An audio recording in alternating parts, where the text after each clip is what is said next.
I feel like we've been using Common Planning Time very strategically at the McKinley School. I have it 2 days a week specifically with my math coach and my special education inclusion teacher. A lot of times we come in, we look at our year-long plan, we see what standards we have coming up. We spend time looking at how those standards build off of something that we've previously taught. For instance, today when I was multiplying decimals, we knew that we wanted to pull in some of our standards on multiplying and dividing by powers of 10, and also talking about the value of numbers getting 10 times greater or a tenth the size of. So we spend a lot of time digging into the standards during that time, teaching ourselves multiple ways that we can utilize place value charts or utilize other materials that kids might need to be successful in the overall skill that we're learning for the day. So I have found it to be extremely beneficial, especially having that time with the math coach, because she's able to come in and say, in the 4th grade they learned this. This is how we can build upon that in the 5th grade. And I can say to her, there's certain students that are having trouble in this one aspect, and we can really brainstorm and troubleshoot. Was it something that they should have learned in 4th grade and didn't get to because of pacing, or is there a strategy that they used in 4th grade that maybe I'm not familiar with that I could incorporate into my own classroom? So our first turn and talk is going to be the following question. Can someone read it for me? Michael? Can we multiply to make the following whole numbers and how? All right, so we have a list of decimals there. I want you to think for a minute and give me a quiet thumbs up when you can tell me how we could multiply to make those decimals whole numbers. When you have an idea.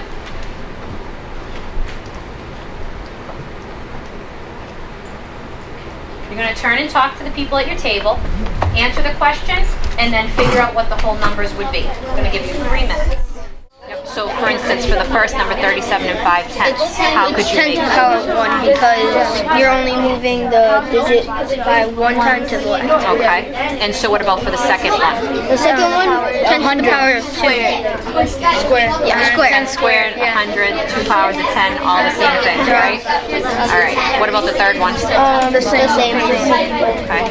And But then the last one, that would be 10 to the power of 3. Yeah, that would work. Or you could just do a power of 4, then power of 2. Yes. So it would be 37. No, 375, 789, 4,271, and 7,802. And the first one it would be 1. The second one would be 10 to the second power of 3. 10 to the second power. The last one, 10 to the third power. So we got it. So essentially what we've talked about today is that when we're going to be multiplying decimals, we're first going to move the decimals out of the way. You're going to talk to older brothers and sisters and parents that are just going to say, just get rid of the decimal. And I hope that you're going to say to them, you can't do that. Right? We can use powers of 10 to move them out of the way. That's mathematical. We can't just ignore them and get rid of them.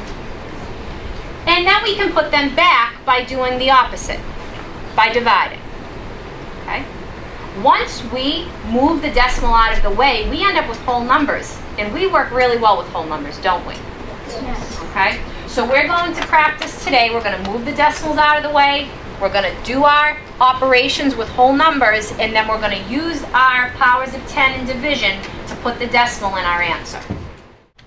We need to first, whenever we're multiplying decimals, we need to be working with whole numbers, okay?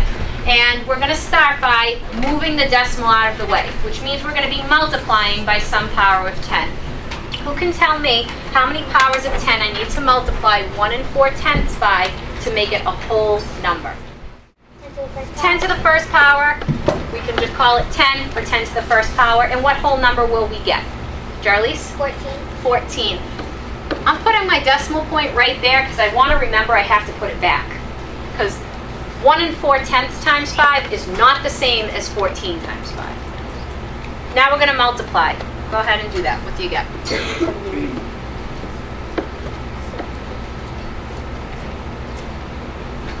What's up? 70. Now we need to divide by the same power of 10 to put the decimal back where it belongs. So how many powers of 10 am I going to divide by? 10 10 to the first power. And what is 70 divided by 10? Angie? 7. 7. And it's going to look like this if you shift your digits, right? If anyone's using a place value chart to shift your digits, that's what it would look like. Okay? So we have to move the decimal out of the way, or we have to put it back. I think a little of it has been trial and error. We have been implementing the Common Core standards over the past 3 or 4 years. We implemented them, slowly.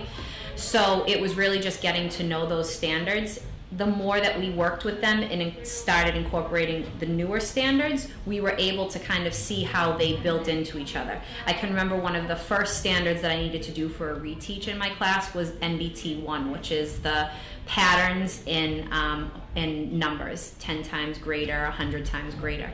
And I remember that I had to do my reteach lesson on it, and I was so upset with my math coach. I'm like, there were just 3 questions. I mean, how important is this? And then the next year when I saw that we were now going to be multiplying decimals, I was like, oh, now I'm starting to see how they do need to realize what's happening to numbers as we're moving with the decimals. So the more that we've worked with the standards, the more we've been able to see how they connect, and you can make more genuine connections with the students. So I always say in my class, we nix the tricks. They're going to go home and their parents are going to tell them, working with decimals, swoop it this way, swoop it 2 times out, swoop it 2 times back. And I say there's no swooping of decimals. We can multiply by powers of 10 to move them out of the way, but we divide by powers of 10 to put them back. If you asked me to do that 5 years ago, I would have not even been able to make those connections for the kids.